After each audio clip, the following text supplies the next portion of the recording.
Bismillahirrahmanirrahim.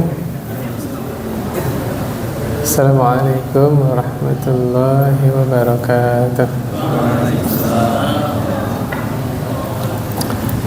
Alhamdulillah, wassalatu wassalamu ala rasulillah wa ala alihi wa ashabihi wa man tabi'ahum bi ihsanin ila yaumil ba'd.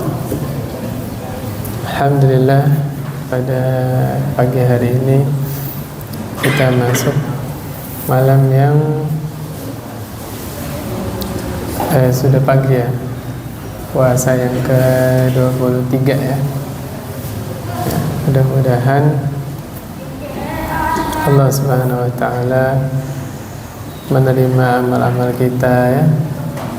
Semua amal kita diterima sama Allah, terutama amal-amal yang kita lakukan selama di bulan Ramadan ini ya. Karena hal yang paling pahit di akhirat itu ya, menimpa orang-orang baik di dunia.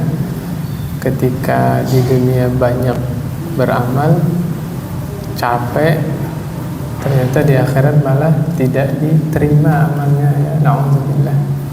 Wujuhun yawma idzin khashi'ah amilatun nasibah tasla naral hamim. Berarti termasuk kabar duka adalah seandainya amal soleh yang selama kita kerjakan di Ramadan ternyata tidak diterima sama Allah. Na'udzubillah ya, itu kabar dukanya.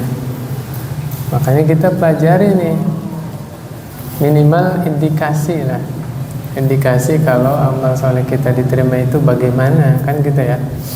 Sebelum ke situ kita buka dulu biasa ya, Al-Baqarah 183. Saya yakin jamaah walaupun nggak sengaja hafal tapi jadi hafal ya. Ya ayyuhalladzina amanu kutiba alaikumusiyam kama kutiba alal ladzina min qablikum la'allakum tattaqun. Wahai orang-orang yang beriman, diwajibkan atas kalian berpuasa sebagaimana diwajibkan atas orang-orang sebelum kalian. Dan tujuan puasa tersebut adalah la'allakum tattaqun, supaya kalian bertakwa. Yang diharapkan di sini takwanya itu adalah bukan hanya ketika Ramadan. Ya. Bertakwa ya di bulan Syawal ya bertakwa, di bulan Dzulqa'dah ya bertakwa, di seluruh bulan sepanjang tahun hendaknya kita menjadi hamba Allah yang bertakwa. Mungkin teman-teman sudah hafal definisi takwa ya, menjalankan perintah-perintah Allah dan menjauhi larangan Allah. Nah, saya akan membawakan yang agak sedikit berbeda, yaitu wasiatnya Abdullah bin Umar tentang takwa. Apa itu takwa? Kata Abdullah bin Umar, in istata'ta an talqallaha khafifadh dhahri. Takwa itu adalah kalau engkau mampu berjumpalah dengan Allah dalam keadaan membawa beban yang ringan. Itu takwa. Jadi betul-betul menghindari semua dosa-dosa. Nah, di sini dirinci oleh beliau ada 4 poin. Biar beban kita ringan ketika ketemu dengan Allah, ada 4 poin. Yang pertama, khafifadh dhahri min dima'in nas. Ya. Hendaknya engkau bertemu dengan Allah dalam keadaan tidak pernah melukai orang lain. Ya. Tidak pernah melukai orang lain. Kalau melukai aja nggak boleh, apalagi menumpahkan darah. Ya. Kalau melukai aja tidak boleh, apalagi menumpahkan darah. Ya, pokoknya diusahakan kita meninggal dalam keadaan tidak pernah zalim kepada orang lain ya. Kemudian yang kedua, khamisal batan min amwalihim. Kosongkan perutmu dari harta mereka. Maksudnya apa ini? Jaga perut kita dari hal-hal yang bukan hak kita. Ya, hati-hati ya. kadang-kadang sebagian orang tidak sadar bahwa dia makan makanan yang haram, dalam kurung makanan yang bukan hak dia. Contohnya apa? Pembagian waris. Nah, ketika seorang meninggal, maka harta warisan itu adalah harta milik Allah. Maka terserah Allah bagaimana pembagiannya. Orang-orang yang tidak ridho terhadap aturan Allah sehingga bersepakat di atas kebatilan. Bagaimana itu bersepakat di atas kebatilan? Sepakat bagi rata. Anak laki, anak perempuan disamain rata. Wallah, ini adalah kezaliman. Ya, maka akan timbul di keluarga tersebut orang-orang yang makan yang bukan haknya. Sesuatu itu nggak bisa otomatis jadi halal hanya dengan keridhaan manusia, nggak bisa. Mohon maaf, kalau seandainya sama-sama ridho itu jadi halal, orang main judi 4 orang, 4-4-nya ridho. Ayo, bener nggak? Tahu kalau kalah harta saya berkurang, kalau menang dapat, kan gitu kan? Jadi nggak bisa dengan keridhaan semua anggota keluarga ridho dibagi rata kemudian jadi halal, nggak bisa ngerubah hukum dengan keridhaan itu. Mohon maaf, zina juga sama-sama ridho dua-duanya, bener nggak? Iya. Jadi hukum Allah itu nggak bisa dirubah dengan otomatis berubah hukum gara-gara semua anggota keluarga itu, nggak bisa. Ya, jangan sampai kita makan harta haram tanpa kita sadari. Sebabnya apa? Diawali dengan tidak ridho terhadap ketentuan dari Allah. Yang benar itu bagi warisan sesuai pembagian Allah. Kalau sudah dibagi sesuai pembagian Allah, ya terserah. Kakak laki-laki mau ngasih ke adik perempuan, silakan. Bagi dulu sesuai yang Allah tentukan. Begitu, itu baru halal. Ya, dibagi sebagaimana pembagian Allah tentukan. Sudah selesai nih pembagiannya, baru mau saling hibah, saling hadiah, silakan. Gitu. Jelas ya Bapak Insya Allah ya. Yang ketiga, kafal lisan an a'radihim. Jaga lisanmu dari menjatuhkan kehormatan mereka. Ya, menjatuhkan kehormatan kaum muslimin.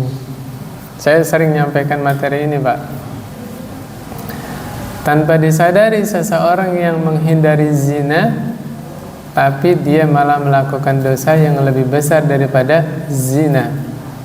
Dosa apa itu, Pak? Ghibah. Ya, penjelasannya ada di dalam hadis. Ar-riba isnani wa sab'una ba'ban adnaha mislu ityanir rajuli ummah wa inna arbar riba istatalatu fi 'irdi akhihi, istatalatul muslim fi 'irdi akhihi. Atau maqala sallallahu alaihi wasallam. Riba itu punya 72 pintu. Nah, pintu riba yang paling rendah seperti seorang laki-laki menzinahi ibu kandungnya sendiri. Dan riba yang paling riba adalah menjatuhkan kehormatan saudara muslim. Tuh. Maka dibahas oleh para ulama, apa yang disebut menjatuhkan kehormatan seorang muslim? Al-ghibah. Karena lewat ghibah itulah seseorang membicarakan keburukan saudaranya, seseorang menjatuhkan kehormatan saudaranya. La ilaha illallah. Nah, ini hati-hati nih. Kita menghindari dosa zina itu bagus sekali, itu keutamaan, fadlun minallah. Tapi jangan sampai malah kita berbuat dosa yang lebih besar daripada zina. Dosa apa tadi? Ghibah. Bapak tahu bagaimana Allah mengumpamakan dosa ghibah? Ayuhibbu ahadukum ayyakula lahma akhihi maitan fakarihtumu. Apa kata Allah? Apakah salah seorang di antara kalian suka makan mayat saudaranya? Di ghibah itu Allah umpamakan di surah Al-Hujurat seperti orang yang apa? Makan bangkai manusia. Na'udzubillah. Kita kalau ngelihat ada orang makan bangkai ayam aja jijik kan? Ini yang dimakan bangkai apa, Pak? Bangkai saudaranya sendiri, bangkai manusia. Nauzubillah. Ya, ala kulli hal. Yang keempat, laziman li amri jama'atihim faf'al. Melazimi berjamaah dengan kaum muslimin. Kalau laki-laki ya salat berjamaah ya, iktikaf kan, pokoknya bareng-bareng sama kaum muslimin. Kalau ibu-ibu mungkin bisa iktikaf, bisa pengajian, bisa apa? Baksos ya, pokoknya bareng. Komunitas yang baik, komunitas kaum muslimin. Kenapa? Karena serigala hanya memangsa domba yang sendirian. Coba diulang, Pak. 4 poin supaya kita menghadap Allah dalam keadaan beban yang ringan. Yang pertama, tidak pernah melukai seorang pun. Yang kedua, jaga tubuh kita dari hal yang haram-haram, makanan haram, minuman haram, apapun yang haram dijaga. Kemudian yang ketiga, menjaga lisan. Yang keempat, selalu berjamaah. Ya gimana nggak ringan? Bapak jalan dari rumah sudah punya wudhu, setiap langkahnya Allah hapus satu kesalahan, Allah tulis satu kebaikan, Allah angkat 1 derajat. Ya, nggak tahu Bapak dari rumah ke masjid berapa langkah? 1 tahun itu Bapak sholat 5 waktu ya, sebanyak 1825 sholat, Pak. Nah, kali aja berapa langkah dari rumah ke masjid. Kalau Bapak masih punya wudhu, pulang ke rumah juga, itu Allah hapus kesalahan setiap langkahnya, Allah tulis 1 kebaikan, dan Allah angkat 1 derajat. Itu keutamaan orang yang masih punya wudhu. Makanya yang sunnah itu sesuai syariat, wudhu itu di rumah, Pak. Ke masjid sudah punya wudhu. Jadi masjid ini menyediakan tempat wudhu, yaitu urgent bagi orang yang batal wudhu. Ya, wudhu lagi ke sini biar nggak kejauhan ke rumahnya kan. Itu. Jadi yang sunnah adalah datang ke masjid dalam keadaan punya wudhu. Itu yang sunnah seperti itu. Nah, kalau kita sudah bertakwa selama di bulan Ramadan ini, bagaimana supaya kita melanjutkan ibadah kita setelah Ramadan? Kan gitu ya. Nah, inilah kesempatan kita, mudah-mudahan setelah kajian ini benar-benar kita paham, sehingga target ibadah kita itu bukan sampai Lebaran. Ya, target ibadah kita sampai kapan, Pak? Sampai nyawa berpisah dari jasadnya. Hadis yang pertama, kata Nabi sallallahu alaihi wasallam, ahabbul a'mal ilallah adwamuha wa in qalla. Amalan yang paling Allah cintai adalah amalan yang adwam, apa artinya? Dawam. Dawam itu apa? Istiqomah, continue, rutin, ya, terus menerus. Nah, itu namanya dawam. Amalan yang paling Allah cintai adalah amalan yang continue walaupun sedikit, Pak. Walaupun sedikit. Itu lebih Allah cintai. Jadi kalau banding-bandingan ya, Bapak sholat tahajud dari jam 8 malam sampai setengah 5 sepekan sekali, misal ya, sama Bapak sholat witir 3 rakaat tapi setiap malam, mana yang Allah cintai? 3 rakaat witir tapi setiap malam. Jadi yang paling Allah cintai adalah amalan yang istiqomah atau yang kontinu. Maka di sini kita ambil kesimpulan, kalau Bapak sanggup selama Ramadan sholat malamnya 11 rakaat, bisa Pak ya? Tiap malam lagi, Masya Allah, luar biasa. Maka hanya sekedar 3 rakaat witir di luar Ramadan, Bapak jajal sebelum witir lihat jam ya. Saya yakin hanya 5 menit itu 3 rakaat. Bener gak? Rakaat pertamanya baca apa? Sabbihisma rabbikal a'la.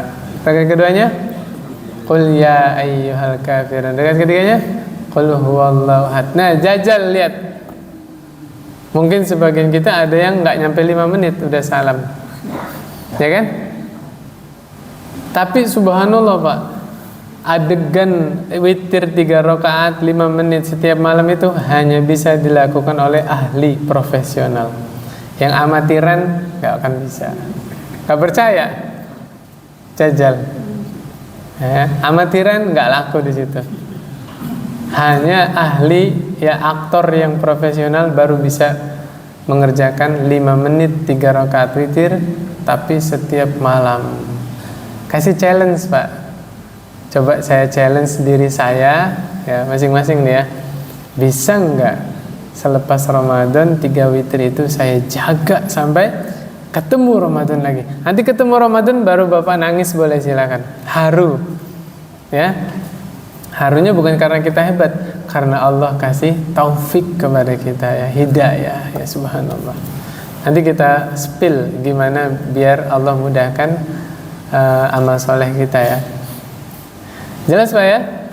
Jadi setelah Ramadan yang kita target apanya dulu Pak? Istiqomahnya. Ya, bukan banyaknya rakaat, bukan lamanya berdiri, bukan. Yang kita target apa Bu? Pak, istiqomahnya, continue-nya. Kalau 3 rakaat witir itu berat menurut Bapak, udahlah 1 aja. 1 witir kulhu lagi. Berapa menit itu? Taruhlah 2 menit dong ya. Wallah Pak, demi Allah, yang 2 menit ini juga nggak akan bisa dikerjakan kecuali oleh aktor yang profesional. Benar. Walaupun cuma 1 rakaat witir, ya. Kalau Allah tidak kasih kita hidayah, nggak akan bisa sanggup mengerjakannya. Ya, semuanya murni karena kemudahan dari Allah Subhanahu Wa Taala. Untuk itu pelaksanaannya. Oh, pelaksanaannya. Maksudnya, kalau misalnya habis Isya langsung di masjid atau di rumah? Nah, kalau pertanyaannya bagaimana kaifiyah ya pelaksanaannya, kita pegang dulu poin. Sholat malam itu dikerjakan, ya, waktunya adalah ba'da isya sampai sebelum subuh. Itu dulu pegang. Pokoknya yang dikerjakan dari setelah sholat isya, ya. Makanya tarawih itu nggak boleh dikerjakan kalau belum sholat isya. Barangkali Bapak ada yang safar nih, belum sholat isya ya, pas datang ke masjid lagi tarawih, boleh nggak kita ikut tarawih? Ayo. Nggak bisa Pak. Jadi yang betul adalah Bapak ikut berjamaah, tapi imamnya niat tarawih, Bapak niat salat isya, gitu ya. Itu yang benar. Karena syarat dari melaksanakan salat malam itu adalah dia telah melakukan salat isya. Adapun nanti pengerjaannya mau Bapak nanti di akhir malam jam 4, setengah 5 ya. Setengah 5 sekarang bisa ya, masih bisa witir ya. Atau di rumah sebelum tidur, atau bahkan ba'diyah isya. Masya Allah nih kalimatnya, ba'diyah isya. Kalau macamnya ba'diyah, kan habis isya kan biasanya ba'diyah dulu Bapak kan. Taruhlah ba'diyahnya 2, bangun lagi Bapak witir 1, udah itu udah dianggap witir. Karena nanti ini dikembalikan ke kemampuan masing-masing, ya kan? Balil insanu ala nafsihi basirah. Kan kita masing-masing ini karakternya beda-beda, bener nggak Pak? Ada yang nggak bisa bangun malam, ada yang bangunnya pas azan subuh aja gitu kan? Ada yang nyampe rumah udah males tuh sholat, ya udah di masjid nggak apa-apa Pak. Habis zikir sholat isya, terus ba'diyah, bangun lagi aja witir. Gitu. Jadi kenali diri pribadi masing-masing. Saya ini karakternya bagaimana.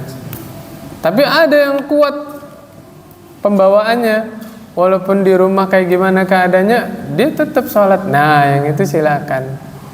Mau sampai rumah sholat witir ya sebelum tidur ya, sebelum tidur witir silakan. Dan itu sudah ada sunnahnya dari zaman sahabat. Umar witirnya setelah tidur. sepertiga malam terakhir. Abu Bakar witirnya sebelum tidur. Begitu juga Abu Hurairah. Bahkan Abu Hurairah dipesan sama Nabi. Ada 3 wasiat Nabi kepada Abu Hurairah. Yang pertama apa? Witir sebelum tidur, sholat duha, sama puasa 3 hari setiap bulan. Siapa yang bisa istiqomah puasa 3 hari setiap bulan sampai meninggal, Pak, itu dapat pahala dia puasa sepanjang hidup, seumur hidup. Kata Allah di dalam Al-An'am itu ya, man jaa bil hasanah falahu asyru amsalihha. Siapa yang melakukan suatu kebaikan, bagi dia 10 kebaikan. Ya kalau Bapak puasanya 3 hari, Allah hitungnya berapa? 30 hari. Kalau 3 harinya setiap bulan, sampai meninggal kita puasa 3 hari setiap bulan, Allah hitung kita puasa orang yang sepanjang hidup, seumur hidup puasa. Dapat pahalanya segitu. Ya Allah memang maha baik ya, subhanallah, nggak tanggung-tanggung ngasih pahala. Ya. Nah intinya saya mau kasih tahu di sini ucapan ulama ya. Min alamati qabulil hasanah al hasanatu ba'daha. Di antara tanda indikasi amal seseorang itu diterima atau tidak oleh Allah adalah dia melakukan kebaikan setelah kebaikan. Ini bahasa lain dari apa, Pak? Istiqomah. Ya. Tanda-tanda amal soleh seseorang itu diterima sama Allah, dia mengerjakan amal soleh tersebut secara apa? Istiqomah. Kita translate ke Ramadan. Kalau mau tahu bacaan Quran kita selama Ramadan diterima atau tidak, lihat bacaan Quran kita di bulan Syawal. Paham sampai sini, Pak ya? Kalau mau tahu salat malam kita selama Ramadan diterima atau tidak, lihat salat malam kita di bulan Syawal. Kalau di bulan Syawal ya Ramadan sudah berlalu ya, sebagian orang terlena dengan liburannya, mudiknya, apa dengan macam-macam lah. Kita kok masih tadarus, masih sholat malam, indikasi bahwa Allah senang sama amal soleh Bapak. Allah suka sama tilawah Bapak, Allah suka sama sholat malam Bapak, sehingga Allah beri taufik Bapak melanjutkan amal-amal soleh tersebut. Itu indikasi, Pak. Ya, kita nggak menjudge, memastikan pasti diterima sama Allah, enggak, itu hanya indikasi. Tapi kalau sebaliknya, ketika Syawal datang, udah malas baca Quran lagi, malas salat malam lagi, jangan-jangan Allah nggak suka sama amal soleh kita. Na'udzubillah. Jangan, ini indikasi aja, Pak. Jangan-jangan selama Ramadan kita mengerjakan ibadah-ibadah tersebut tidak ikhlas ya. Jangan-jangan ya. Na'udzubillah, na'udzubillah. Tadi sore kan saya sampaikan, Bapak, kalau Bapak baca Quran baru 1 halaman udah nguap. Nguap tahu nggak, Pak? Mendidih. Angop, Pak. Bahasa sini angop ya.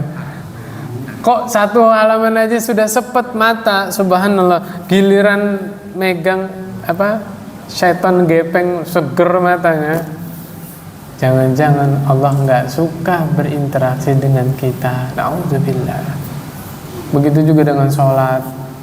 Nanti indikasinya sholat sendiri, Pak, bukan sholat berjamaah. Indikasinya sholat sendiri. Kalau kita sholat kemudian pengen buru-buru selesai, jangan-jangan Allah tidak suka berlama-lama berinteraksi dengan kita. Na'udzubillah. Itu jarang orang yang bisa menyadari, itu jarang, Pak. Ya, terutama kecuali orang-orang yang memang dia perhatian terhadap ibadahnya. Ya, subhanallah. Gitu. Nanti, Pak, evaluasinya malam takbiran, Pak. Nah, berapa di antara kita yang di malam takbiran masih sempat buka Al-Quran? Ya kan? Coba nanti kita lihat diri kita masing-masing. Malam takbiran sempat gak witir?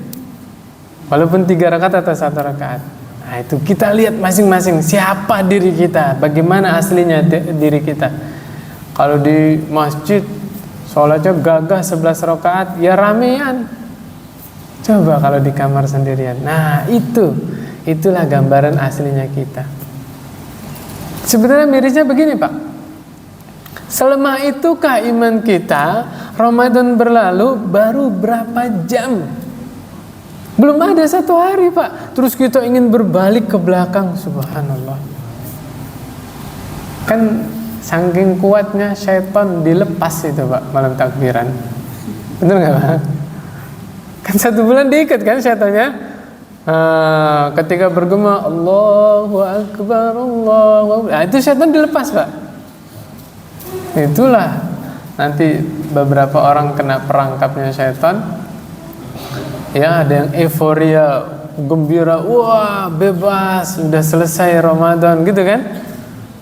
Akhirnya na'udzubillah, Pak, malam takbiran ada yang mabok, ada nggak, Pak? Nah, ya na'udzubillah. Ya, saya nggak menganggap bahwa masak opor nggak perlu, enggak. Ibu-ibu mengamankan opornya itu juga kewajiban. Kan basi mubazir ya, Pak ya. Ibu-ibu ngegantungin ketupat, itu ketupat kalau habis matang kan harus dijemur ya. Biar airnya netes itu kan ya. Silakan ibu-ibu sibuk nyusun kue nastarnya, nyetrika baju barunya, bapak-bapak mandiin mobilnya, ya kan? Itu juga kebutuhan, betul.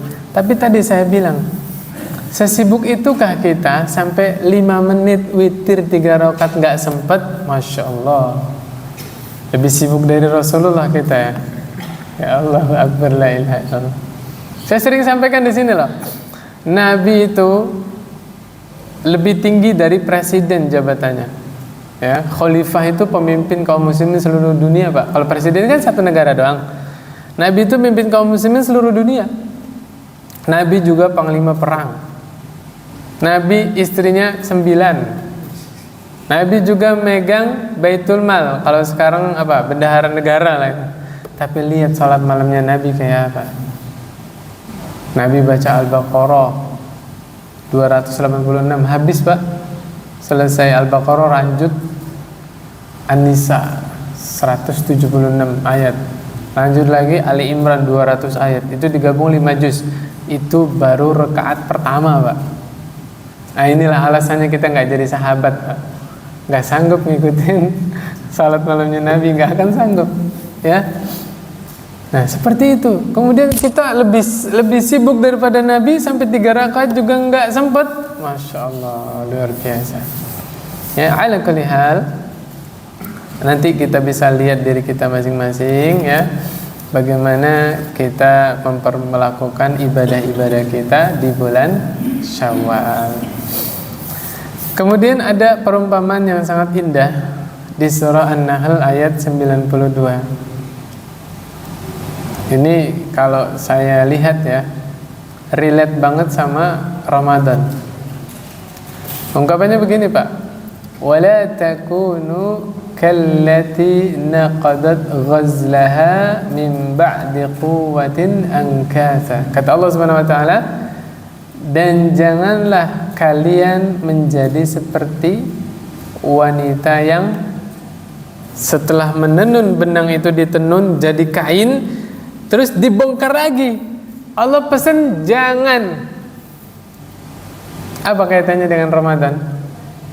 Seakan-akan ya, amal soleh yang kita kerjakan itu adalah benang-benang, Pak.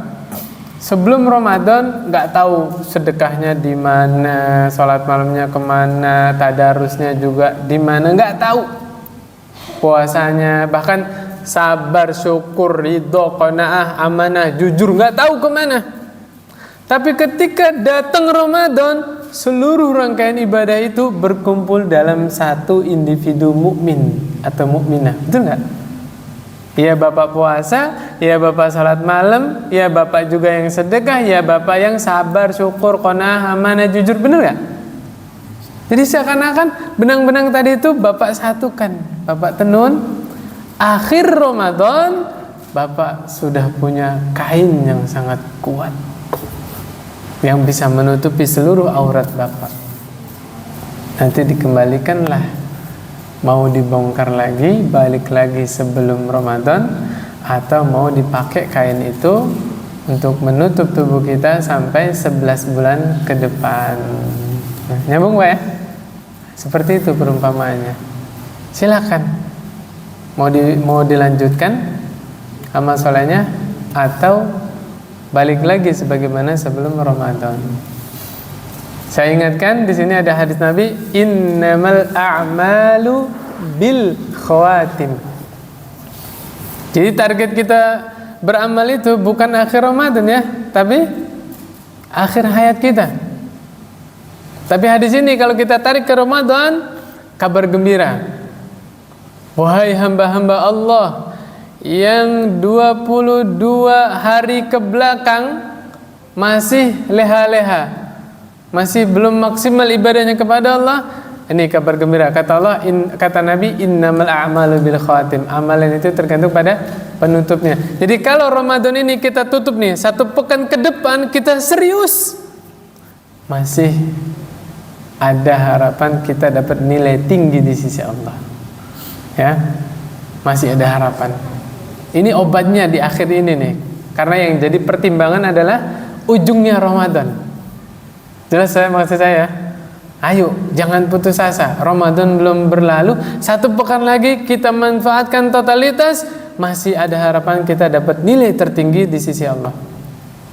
Apalagi Bapak yang nanti dapat Lailatul Qadar. Wah, itu tambah-tambah lagi. Ya. Ya, 1 pekan lagi Pak ya. Ramadan ya. Nggak tahu ini lebarannya Jumat apa Sabtu.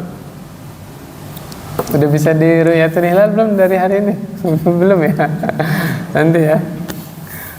Tapi ada kemungkinan bareng sama Muhammadiyah, sama Saudi. Ya mudah-mudahan bareng lah ya. Jadi kalau lebarannya bareng kan kita senengnya rame-rame bareng gitu ya. Kayak sempurna, lengkap kegembiraannya. Ya mudah-mudahan kita berdoa, mudah-mudahan bareng lebarannya. Ya. Jadi yang jadi pertimbangan apa-apa? Awal Ramadan apa akhir Ramadan? Akhir Ramadan. Itulah mengapa Nabi sudah ngegas sudah memulai ibadah dari Sya'ban ya, lebih persiapan Ramadan, Pak. Baca hadis-hadis. Di bulan Sya'ban tuh Nabi puasa sunnahnya hampir 1 bulan. Bulan Sya'ban itu sudah mulai pas masuk malam 21 ditambah digas lagi sama Nabi. Karena apa? Innamal a'malu bil khawatim. Sesungguhnya amalan-amalan itu tergantung pada penutupnya ya. Mari kita tutup Ramadan ini dengan ibadah yang totalitas ya. Anggap ini Ramadan yang terakhir. Kemarin sore Pak, saya habis ngisi kajian di sini. Di jalan situ saya berhenti sebentar, ada pengumuman inna lillahi wa inna ilaihi. Benar ya Pak ya? Saya kaget loh langsung. Astagfirullah. Berarti kan ibu yang meninggal ini kan sama sekali nggak nyangka kalau Ramadan ini adalah Ramadan yang terakhir. Terus kita merasa aman. Subhanallah, subhanallah. Nggak ada jaminan Pak Ramadan berikutnya kita pasti ketemu, nggak ada jaminan. Makanya ini ya barangkali ini kesempatan kita terakhir. 1 pekan ini pegang Pak, jangan disia-siain. Kalau kita serius 1 pekan ke depan ini, qadarullah ini Ramadan yang terakhir, mudah-mudahan di alam barzakh nggak ada penyesalan. Mudah-mudahan. Ya, makanya ini kesempatan terakhir kita. Ya, hendaknya ketika saudara kita ada yang meninggal itu menjadi pelajaran buat kita bahwa musibah tersebut sangat pasti menimpa kita semua, ya. Kemudian berikutnya salah satu indikasi amal soleh seseorang itu diterima sama Allah adalah dia khawatir amalannya tidak diterima. Paham Pak maksud saya Pak? Kan kita sudah belajar kemarin, ketika seorang hamba mukmin itu beribadah harus ada 3 hal di dalam dirinya. Rasa harap, ya, berharap ibadahnya diterima sama Allah. Rasa takut, ada khawatir, cemas kalau Allah nggak suka amal soleh kita, Allah nggak terima amal soleh kita. Ini harus ada. Yang ketiga, cinta. Hendaknya kita mengerjakan segala sesuatu itu berdasarkan cinta kepada Allah. Tadi sore saya bahas kan, salah satu sifat orang munafik itu adalah malas sholat. Masih ingat nggak Bapak? Orang munafik kalau berdiri untuk sholat itu malas-malasan. Orang mukmin semangat. Kenapa? Saya yang butuh sholat, saya yang butuh beribadah kepada Allah, saya yang butuh Allah Subhanahu Wa Taala. Makanya dia semangat. Gitu ya. Kita ambil pelajaran dari dua orang Nabi yang mulia di surah Al-Baqarah ayat 127. Di situ Allah ceritakan Nabi Ibrahim dan Nabi Ismail membangun Ka'bah. Oke? Ini Pak, ada 3 keistimewaannya Pak. Yang pertama, yang membangun Ka'bah ini 2 orang mulia, 2 orang soleh, 2 orang Nabi. Siapa? Nabi Ibrahim, Nabi Ismail. Kemudian yang dibangun apa Pak? Ka'bah, rumah Allah, oke? Berarti perbuatan mulia kan? Kemudian mereka melakukannya di Mekah, di tempat yang paling Allah cintai, yang paling mulia. Lihat, yang berbuat 2 orang soleh, 2 orang Nabi, perbuatannya itu perbuatan amal soleh ya kan? Dan dilakukan di tempat yang paling mulia. Tapi bersamaan dengan itu mereka berdua masih khawatir jangan-jangan Allah tidak menerima amal soleh mereka. Subhanallah. Makanya mereka lantunkan doa, Rabbana taqabbal minna. Ya Allah, terimalah amalan kami.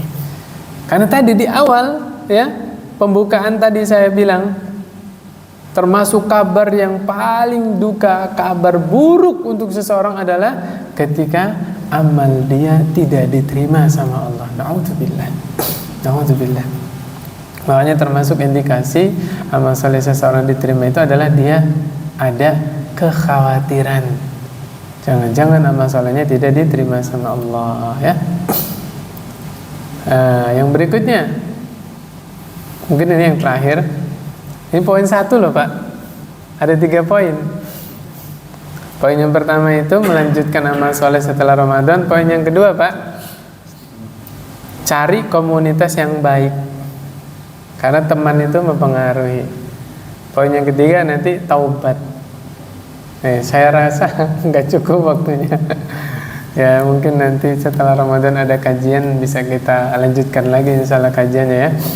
Kita selesaikan dulu poin yang pertama. Jujur Pak, Bapak Ibu mau nggak dimudahkan oleh Allah beribadahnya? Bener mau? Nah ini Allah sudah ngajarin triknya, bagaimana supaya betul-betul Allah mudahkan kita beramal saleh. Ada triknya. Teman-teman semuanya sudah hafal ayatnya.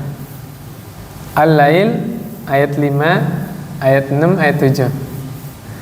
فَأَمَّا مَنْ أَعْطَى وَاتَّقَى وَصَدَّقَ بِالْحُسْنَى فَسَنُيَسِّرُهُ لِلْيُسْرَى. Itu triknya itu. Coba endingnya apa tadi? فَسَنُيَسِّرُهُ لِلْيُسْرَى. Maka kami mudahkan baginya jalan menuju kemudahan atau kebahagiaan. Tuh, dimudahkan sama Allah berbuat amal-amal soleh. Sebabnya apa? Sebabnya fa'amma man a'ta, yang pertama.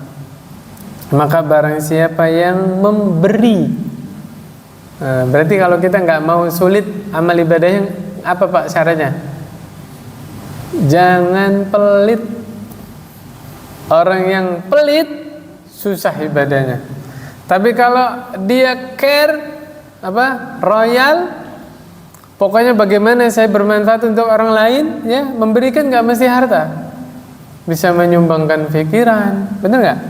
Tenaga, ya, pokoknya ada respectnya ke saudara lain, orang lain. Bagaimana saya hadir dimanapun, saya ada manfaat buat orang lain. Itu pasti. Kenapa? Karena orang yang memudahkan urusan orang lain, Allah akan mudahkan urusan dia. Kan gitu ya? Wallahu fi aunil abdi ma kana al abdu fi auni akhihi. Allah senantiasa menolong hambanya selama hambanya menolong saudaranya. Kalau di surah Al-Hasyr ayat 9 kalau nggak salah ya. Wa may yuqa shuhha nafsihi fa ulaika humul muflihun. Barang siapa yang Allah jaga diri dia dari sifat bakhil, Allah jaga dia sampai dia tidak bakhil, maka merekalah orang-orang yang beruntung atau sukses, ya, muflihun. Wattaqo, Di samping tidak pelit, dia juga harus bertakwa. Tadi di awal sudah dijelaskan ya, takwa panjang lebar. Wa saddaqa bil husna, dan dia membenarkan adanya surga. Seorang mukmin tidak ada keraguan sama sekali tentang adanya surga. Nggak usah dengerin Pak orang-orang ateis, orang-orang liberal, ya, plural, itu nggak usah didengerin. Orang mukmin beriman terhadap janji-janji Allah. Ya, Allah menjanjikan surga bagi orang-orang yang berbuat baik secara ikhlas dan ittiba kepada Rasulullah sallallahu alaihi wasallam. Nah, kita masuk poin yang kedua. Apa yang poin yang kedua? Bergabung dengan komunitas yang baik. Ya, perhatikan teman-teman kita, Pak. Kata Nabi sallallahu alaihi wasallam, "Ar-rajulu ala dini khalilihi." Ya, al-mar'u ala dini khalilihi, falyanzur ahadukum man yukhalil. Seseorang itu tergantung agama temannya, maka perhatikanlah dengan siapa dia berteman. Ini hadis Nabi. Adapun pepatah Arab, as-sahibu sahib. Teman itu mempengaruhi. Sedikit banyak pasti ada pengaruh, Pak. Yang realistis ya, kalau Bapak gabung sama komunitas sepedahan, yang tadinya nggak punya sepeda, besok beli sepeda, Pak. Bener nggak? Bapak main sama orang yang suka mancing, kemarin nggak punya joran, besok beli joran, ya nggak? Kalau gabung sama grup futsal, pasti diajak main futsal, bener nggak? Nah, sama Bapak juga nongkrong ya sama orang-orang yang doyan ngaji, ya pengajian, ya diajak pengajian, ya. Kata Bapak Arab, as-sahibu sahib. Teman itu mempengaruhi. Yuk, nih kita bahas lebih detail lagi. Bagaimana penyesalan penduduk neraka gara-gara salah milih teman. Pernah dengar ayatnya, Pak? Nih, sebelum ke sana nih ada hadis. Ini syuruknya jam berapa, Pak? 6:13. Hah? Ya pokoknya nanti kalau udah habis waktu saya disuruh berhenti aja, Pak ya. Saya juga mau tidur sama Pak. Ini malam 23 ini jadwal saya di Baitur Rahman tadi malam, Pak. Makanya habis selesai sholat langsung pamit sama DKM. Pak, saya di BPI ya besok, langsung pulang saya. Suruh sahur di sana nggak mau saya, nggak akan keburu bolak-balik. Sama Pak, kita ngantuk ya. Habis ini tidur saya juga di rumah. Ini hadis ini Pak. Masal jalisi as-salihi was-su'i kahamilil misk wan nafikhil kir. Permisalan teman duduk yang soleh dan yang buruk. Ini peribahasa Pak ya. Sama sekali Nabi tidak merendahkan profesi pandai besi. Beda, lain cerita ya. Ini hanya permisalan pengaruhnya gitu loh Pak ya. Jangan sampai kita salah memahami hadis. Nabi memisalkan perumpamaan teman duduk yang soleh dan yang buruk seperti penjual minyak wangi dan pandai besi. Fahamilul misk imma an yukhziyaka wa imma an tabta'a min. Ya, wa imma an tajida minhu rihan thayyibah.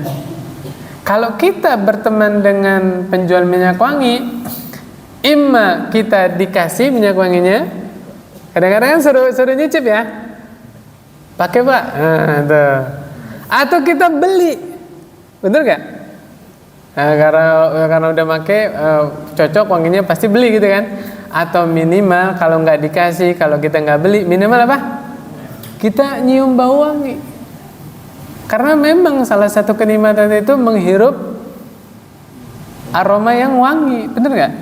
Nah, Bapak aja kalau habis mandi seneng nyium badan sendiri kan? Bau sabun itu loh, bau sampoan seger gitu ya. Anak kita juga kalau habis mandi kan enak nyiumnya Pak ya, bau bedak ya, bau apa gitu kan. Nah, jadi itu Pak, ya itu permisalan teman yang soleh. Adapun teman yang buruk, wa nafikhil kir, imma an yuhriqa thiyabaka wa imma an tajida rihan khabisatan. Kalau kita berteman dengan pandai besi, kadang-kadang baju kita kebakar kena percikan apinya itu loh. Ya kan, bakar besi itu sampai lunak gitu kan. Atau kalau kita nggak kena percikan apinya, minimal apa? Cium bau tidak sedap, bau keringat, bau asap, ya, bau keringat yang buatnya, bau asap pembakarannya. Nah, tuh. Beda jauh ya berteman dengan tukang minyak wangi sama pandai besi. Sekali lagi ini hanya perumpamaan. Ya, tidak ada sama sekali maksud merendahkan profesi pandai besi. Nabi Daud Pak pandai besi, ya enggak?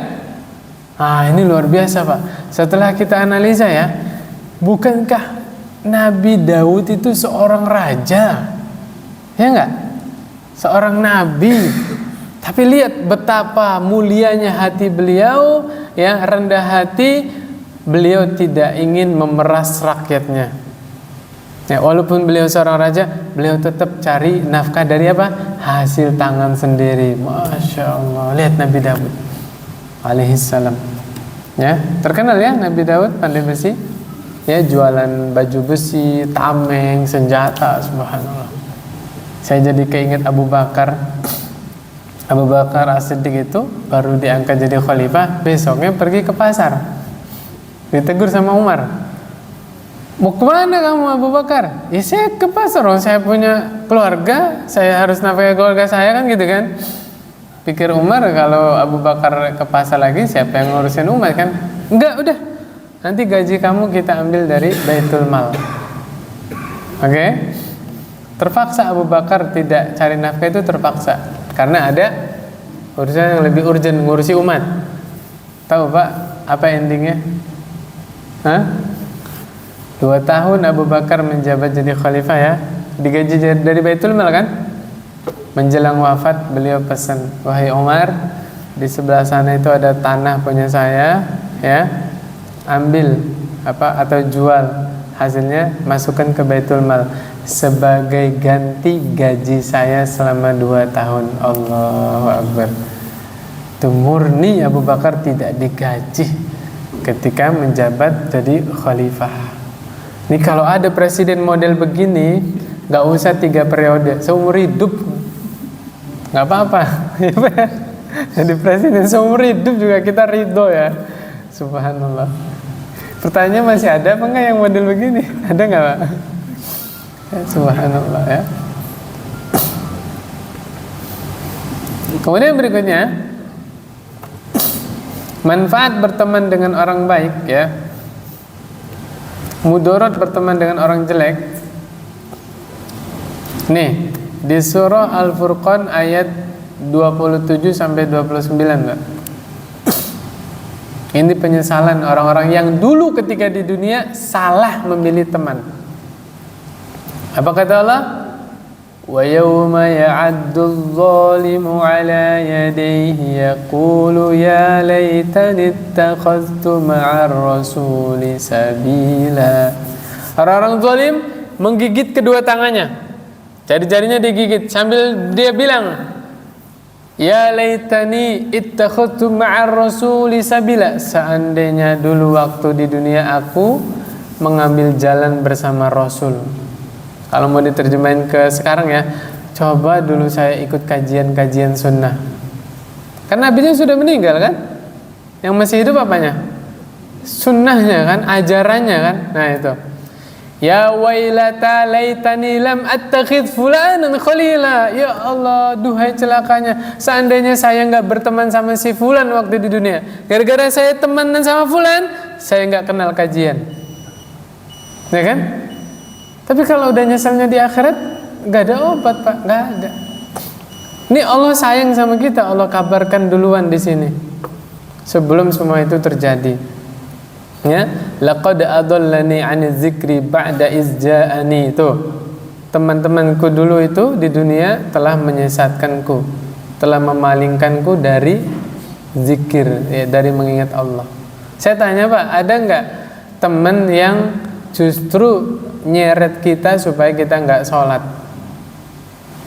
Hah? Banyak.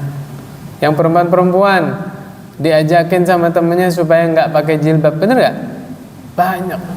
Saya nasihatin tuh di kelas murid-murid saya itu, saya bilang ke murid-murid saya bilang, nanti kalian di kuliahan itu pasti ketemu teman kampus itu yang bilang begini, kamu itu cantik, ngapain ditutupin?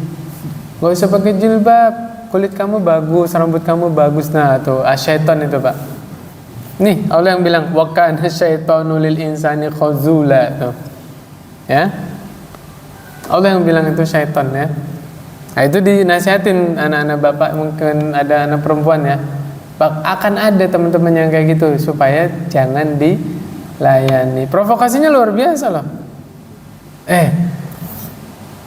Ciptaan Allah itu baik, harus ditampakkan. Lihat tuh, provokasinya luar biasa ya, na'udzubillah ya. Kan rambutmu itu ciptaan Allah, tampakkan kalau Allah menciptakan makhluk yang indah. La ilaha illallah. Lihat, syaitan itu selembut itu menggodanya Pak ya, na'udzubillah. Ya, ini bahayanya kalau punya teman yang buruk, penyesalannya sampai di akhirat ya, na'udzubillah. Kemudian Ibnu Qudamah Al-Maqdisi rahimahullah, ya, Ibnu Qudamah Al-Maqdisi rahimahullah di dalam Mukhtasar Minhajul Qasidin, beliau berkata, wa fi jumlatin fayanbaghi an yakuna fi man tu'thiru suhbatihi khamsa khisal. Maka hendaknya engkau memilih teman yang baik ya, yang punya 5 karakter. Apa aja? Yang pertama, an yakuna aqilan. Kita itu wajib punya teman yang cerdas. Ya. Karena kalau kita punya teman yang cerdas, kapan waktu kita belok dilurusin, bener nggak Pak? Kapan waktu nggak bener dibenerin. Nah, orang teman kita yang cerdas. Coba kalau temennya nggak cerdas, kita belok, ikut-ikutan belok dia ya. La ilaha illallah ya. Yang kedua, husnul khuluq. Dia harus akhlaknya baik. Jadi cerdas doang nggak cukup Pak. Nggak cukup cerdas doang. Kecerdasan tanpa diimbangi dengan adab, akhlak yang baik, jadinya apa? Sombong. Na'udzubillah. Ghairu fasiqin. Yang ketiga, teman yang bukan orang fasik. Ya. Wala mubtadi'in, dan bukan ahli bid'ah. Ini bahaya juga ini kalau temenan sama ahli bid'ah. Ya, luar biasa. Kita mengira di atas kebaikan, justru malah menentang Rasul ya. Kemarin kan ditanyain, apa? Ngaji di speaker Pak? Saya jawab kan, jangan di speaker. Di zaman Nabi itu sahabat zikir agak tinggi suaranya kan, ditegur sama Nabi. Bayangin kalau Nabi masih hidup zaman sekarang lagi di speaker, dia apain kira-kira ya kan? Ya. Wala harisin 'ala dunya. Yang ketiga, jangan cari teman yang serakah terhadap dunia. Berarti di sini ada 2 karakter soleh, ada 3 karakter yang buruk ya. Fasik, mubtadi', harisin 'ala dunya. Orang yang fasik, orang ahli bid'ah, dan yang serakah terhadap dunia ya, na'udzubillah. Karena dengan sebab serakah itu akan melahirkan sifat-sifat buruk berikutnya, betul nggak? Gara-gara serakah dia bisa menghalalkan segala cara, ya kan? Bahkan sampai merendahkan orang lain. Na'udzubillah. Maka hendaknya orang tua memantau pergaulan anaknya ya. Kita ini sudah cukup jadi pengalaman, jangan sampai pengalaman tersebut terulang pada anak-anak kita. Jujur Pak, dulu Bapak waktu SD, SMP, pas Ramadan habis subuh ngapain Pak? Main petasan, jalan-jalan sama temen, nggak jelas cuntrungnya, betul nggak Pak? Ngabuburit juga gitu kan? Ya anak kecil dulu ya, dulu kita punya masa jahiliyah masing-masing kan? Nah, hal yang seperti itu jangan sampai terulang pada anak kita. Ya, edukasi lewat HP kan ada. Tuh nak, lihat tuh kalau main petasan, lihat tangannya ada yang hancur. Nah, itu nggak apa-apa. Bukan nakut-nakutin, bukan. Kasih pelajaran. Ya, dikasih pengertian bahwa kita hidup jangan sampai merugikan orang lain kan, dan seterusnya. Dalilnya surah At-Tahrim ayat 6. Ya ayyuhalladzina amanu qu anfusakum wa ahlikum nara. Wahai orang beriman, jagalah diri kalian dan keluarga kalian dari neraka. Termasuk menjaga diri dan keluarga dari neraka adalah memperhatikan teman anak-anak kita. Dengan siapa teman anak kita berteman.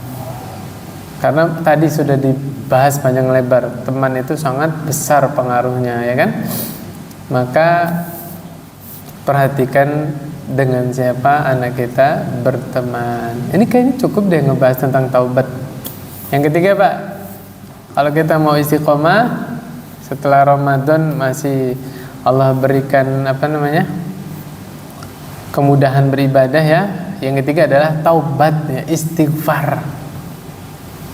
Gak munafik, Pak, kita semua, termasuk saya yang ngomong ini ya, lambat laun kapan waktu pasti terjerumus ke dalam kesalahan. Betul gak, Pak?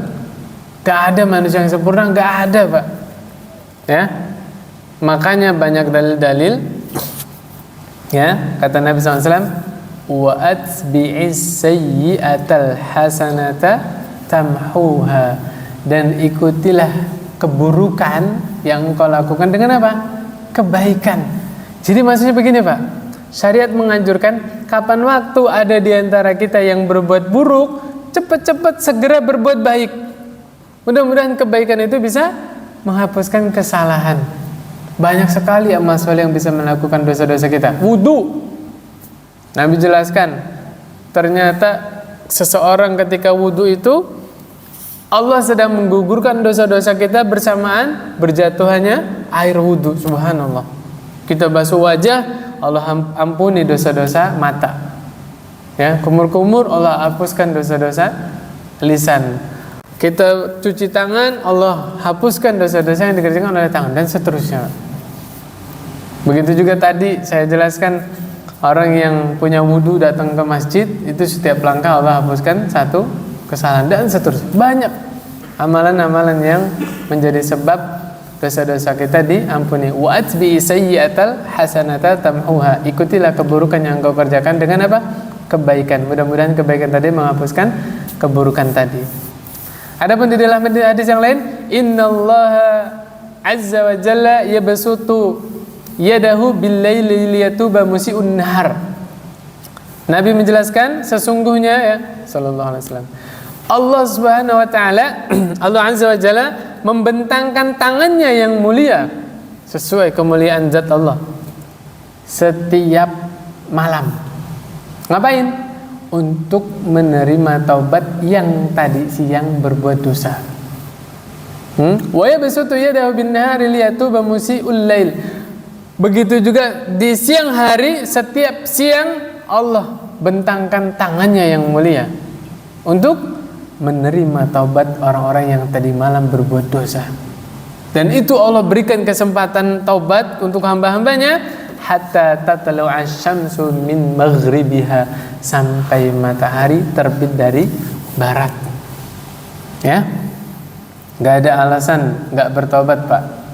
Ya, rahmat Allah itu luas, ampunan Allah luas. Jangan berputus asa dari rahmat Allah. Sampai kapan Allah kasih kesempatan taubat? Selama matahari belum terbit dari barat. Terus taubat, Pak. Ya, itu adalah keadaan kebanyakan manusia, Pak. Sudah taubat, berbuat dosa lagi. Betul? Kebanyakan manusia seperti itu, Pak. Waktu taubat nangis kayak apa, nyesel kan? Besok buat dosa lagi, taubat lagi. Besok buat dosa lagi, istighfar lagi. Terus, Pak, berulang istighfar, taubat terus. Harapan kita mati dalam keadaan bertobat. Pokoknya selama matahari belum terbit dari barat, terus tobat, terus. Jangan kalah oleh provokasi syaitan. Tahu nggak Pak provokasi syaitan? Terlanjur basah, mandi sekalian. Nah, itu kan salah satu pepatah ya. Tapi kan nanti multi tafsir ya. Nah, salah satu tafsirnya begini Pak. Syaitan itu bilang kepada wanita-wanita di luar sana, mohon maaf ya, na'udzubillah, orang yang sudah pergaulan bebas, misalnya nih perempuan ya, pokoknya karena gaulnya sama temennya nggak bener ya, jadi ini apa namanya, pacaran lah bahasanya. Syaitan bilang apa? Udah, lo kan udah nggak bersih lagi, sekalian jadi pelacur. Ada nggak yang begitu? Ada nggak, saya tanya? Nah, jangan, itu provokasi syaitan Pak. Yang benar, dosa apapun yang pernah kita kerjakan, jangan putus asa dari rahmat Allah. Allah Maha Penerima Taubat. Allah sudi mengampuni orang yang membunuh 100 jiwa. Allah sudi mengampuni pelacur dari Bani Israel. Benar nggak? Kita bukan pelacur, kita bukan pembunuh, ya. Maka kita masih berhak mendapat ampunan dari Allah Subhanahu wa taala. Maka yang benar adalah jangan pernah berhenti dari bertobat. Ya. Karena kalau alasannya aduh saya habis tobat, maksiat lagi, tobat masih lagi. Ya memang kebanyakan manusia seperti itu, ya kan? Sampai kapan? Sampai Allah wafatkan kita dalam keadaan bertobat. Nih, Nabi kita yang mulia sebagai contoh teladan. Apa kata Nabi sallallahu alaihi wasallam? Wallahi inni la astaghfirullah wa atubu ilaihi fil yaumi aktsara min 70 marrah. Demi Allah, sungguh aku benar-benar istighfar. Pakai ini, pakai la lagi ya. Luar biasa ini. Dan bertobat kepada Allah setiap hari lebih dari 70 kali. Nah, ini membantah keyakinan sebagian orang yang punya pemahaman bahwa taubat itu hanya untuk orang yang setelah berbuat dosa. Keliru. Ya, Nabi ini makhluk yang paling sempurna, Pak. Manusia sempurna yang Allah jaga ya, maksum kan? Tapi beliau bertobat dan beristighfar sehari berapa, Pak? Lebih dari 70 kali. Maka jangan salah paham. Ya, salah pahamnya itu kalau taubat itu wajib bagi orang yang berbuat dosa saja. Keliru. Yang benar, taubat adalah kewajiban bagi setiap mukmin. Ini bapak-bapak, ibu-ibu, saya yakin ini sudah ada yang istiqomah zikir pagi petang ya. Lanjutkan. Di dalam buku zikir pagi petang ada astagfirullah wa atubu ilaihi, astagfirullah wa atubu ilaihi, astagfirullah. Ada kan? 100 kali kan, Pak? Nah, bagus itu, Pak. Kalau kita lagi malas ininya, istighfar yang kayak gitu, mungkin nggak sempat ya. Udah, saya dulu istighfar. Gimana, Pak? Allahumma anta rabbi, la ilaha illa anta, khalaqtani wa ana 'abduk wa ana 'ala 'ahdika wa wa'dika mastata'tu. A'udzu bika min syarri ma sana'tu, abu'u laka bi ni'matika 'alayya wa abu'u bi dhanbi faghfir li fa innahu la yaghfiru dzunuba illa anta. Yang terakhir ayat 222, Pak. Al-Baqarah. Apa kata Allah? Innallaha yuhibbut tawwabina wa yuhibbul mutatahhirin. Ternyata Allah itu senang sama siapa? Orang-orang yang bertaubat. Tuh. Nah, kalau kita mau dicintai sama Allah, ya kita pengen Allah senang sama kita, perbanyak taubat. Nanti Allah akan cinta sama kita ya, senang sama kita. Adapun di dalam hadis, tuba liman wajada fi sahifatihi istighfaran katsiran. Beruntunglah seseorang yang di akhirat nanti pas buka catatan amalnya ya, catatan amalnya dibuka tuh, kebanyakan apa? Istighfaran katsiran, kebanyakan istighfar. Dibuka lembaran ini astagfirullah, astagfirullah, terus dibuka lagi astagfirullah. Nah, itu termasuk orang yang paling beruntung. Ternyata setiap zikir yang kita lafazkan itu dicatat sama malaikat ya, subhanallah. Mau lanjut apa udah, Pak? Catat aja Pak, catat nanti baca sendiri di rumah. Ghafir ayat 7 Pak. Nah itu oleh-oleh dari saya. Ya, Ghafir ayat 7. Itu kabar gembira Pak. Kabar gembira betul. Nanti dibaca sendiri di rumah ya. Tadabburi, mudah-mudahan bisa menjadi motivasi kita untuk senantiasa banyak bertobat kepada Allah Subhanahu wa taala. Sebenarnya panjang ini materinya itu, masih banyak. Tapi saya nggak mau korupsi. Udah jam 6:15 ya. Barangkali teman-teman juga mau istirahat lagi ya, Pak ya. Ya udah. Kita nggak ketemu lagi nih benar. Ya udah. Minal aidin wal faizin ya. Mohon maaf lahir dan batin. Kita ketemu lagi Syawal insyaallah ya. Insyaallah ya. Mudah-mudahan semuanya sehat ya. Kita akhiri dengan doa kafaratul majelis. Subhanakallahumma bihamdik asyhadu an la ilaha illa anta astaghfiruka wa atubu ilaik. Assalamualaikum warahmatullahi wabarakatuh.